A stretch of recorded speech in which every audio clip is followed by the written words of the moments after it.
how I got my petty revenge on my cheating husband, and karma came to bat for me. Petty revenge, getting engaged, and becoming obsessed with Channel Bridezilla stories turned me onto Charlotte's videos, and am now an AVID binge watcher. If you see this, love you, Charlotte. As I've been living vicariously through everyone's petty revenge stories, I remembered one of my own. It was probably both the pettiest revenge I've ever gotten that was simultaneously mixed with sweet, sweet karma. Sorry this is super long. Brevity has never been a strength of mine. I love giving context and details. Skip to the end if you want the TLDR. Back in 2012 to 2014, I was married to a legit man-child. We met online in a video game when I was 20 years old and he was 28 years old, and were engaged very quickly due to him being in Canada, so we weren't able to be together. I researched all the options for us, going both directions and circumstances best lined up for him to immigrate here, and the only real option to do this was by getting married. Despite us marrying quickly, I told him if we do this, we do this. The commitment was real to me. Ride or die. It's worth noting that not only was I young and thus dumb as a box of rocks when it came to choosing relationships, I was also extremely socially awkward and very physically unattractive. Additionally, I have a lovely myriad of fun mental disorders, undiagnosed and unmedicated at that time, that make me especially susceptible to being blinded by any kind of male attention. We had an extremely toxic relationship that was chock full of red flags. I'm a pretty big control freak and built a passion for finance, so I naturally took control of our finances and expenses. I made sure the bills were paid, we were working on our debt, had up-to-date insurance, etc., etc. I'm pretty smart with that stuff. We were both on everything, of course. BC, we were married, but I had all the logins and managed everything. This is important later. Skip forward to fall. 2014, I found out he was cheating, full on. He met a girl at work. He was a dishwasher at a local chain restaurant, and they began an affair. When I found this out, it was especially hard because I found the messages on his computer. He already was one of those cheaters that would like break phones and shit when I got suspicious, but this time I wasn't even trying to snoop. He left his FB open on his computer and the messenger was chiming. He was in bed asleep. So I got to read all the messages to this girl about how much he hated me, how horrible I was, how he misses her body, how he wants to have a baby with her, etc., etc. I found out they even had sex in our bed, which I'd worked so hard for us to save for and was the perfect bed, so that felt like a hard slap in the face. It was rough. I confronted him. He admitted it immediately. When I asked what we should do, I still didn't want to break up. He said we should probably divorce, so that was that. That was in October 2014. We lived together at the time in an apartment and shared the one car we owned together, so we had no way to physically separate at the time.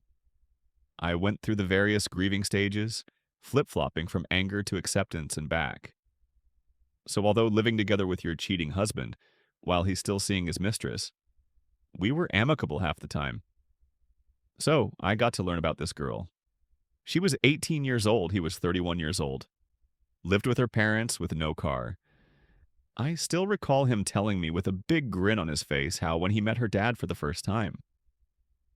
He really was a man-child, maturity of a 15-year-old, and he looked about 25 years old.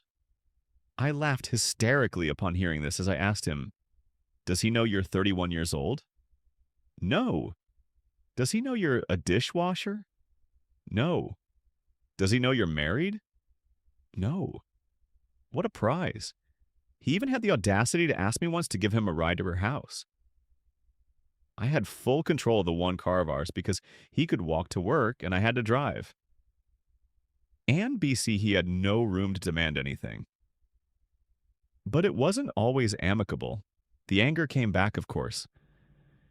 During one such non-amicable period, I wasn't speaking to him. I was in full mourning, crying constantly and filled with rage. There was one day in particular he was blowing up my phone.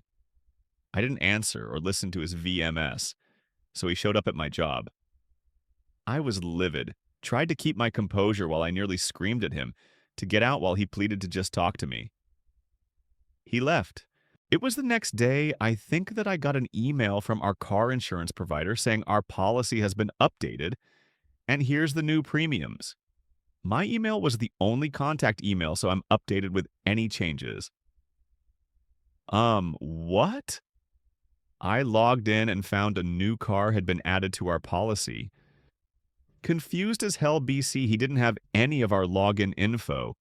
I called them and found out that he had called our provider and added a new car to our policy.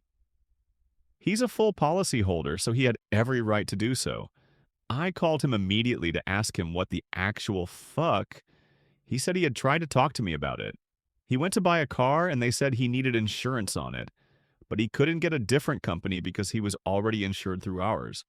Which I still find odd since that doesn't make sense, but whatever. I asked him how the fuck he even got a loan for a car since he makes shit for money and had only been working there for a short period. He had a co-signer. New girlfriend. Apparently the 18-year-old was old news. What kind of idiot co-signs a car loan for a BF, let alone a new married BF? Needless to say, I was absolutely beside myself with rage. His new car raised our premiums and I'll be damned if I'm going to pay more money. So I had an idea. Opportunity for my petty revenge.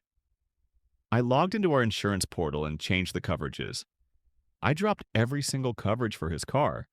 I found out through messing around with it that by keeping his car on the policy, it actually charged me less than the original premiums due to multi-car discounts. So I left it on, but he had no collision, no comprehensive, no nothing. He wasn't notified of the change because I was still the contact on the account.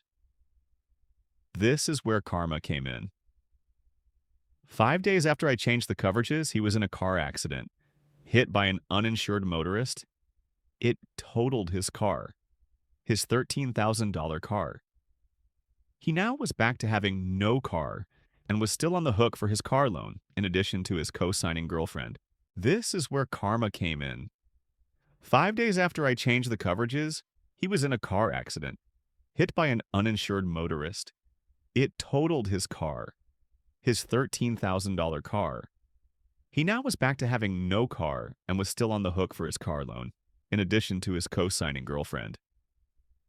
I'll be honest, after laughing at the ridiculousness of the situation, I actually felt really bad.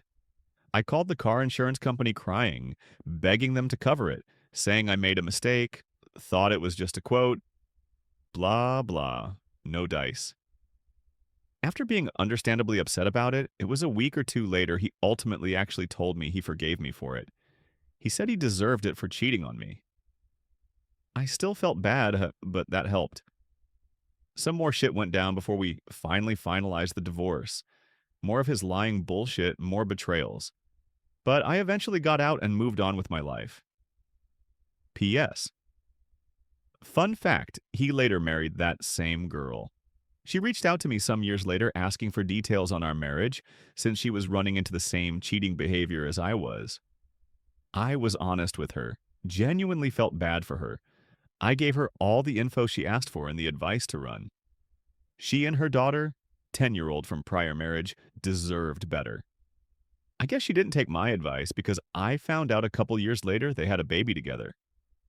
That was probably 7 years ago. No idea what happened since.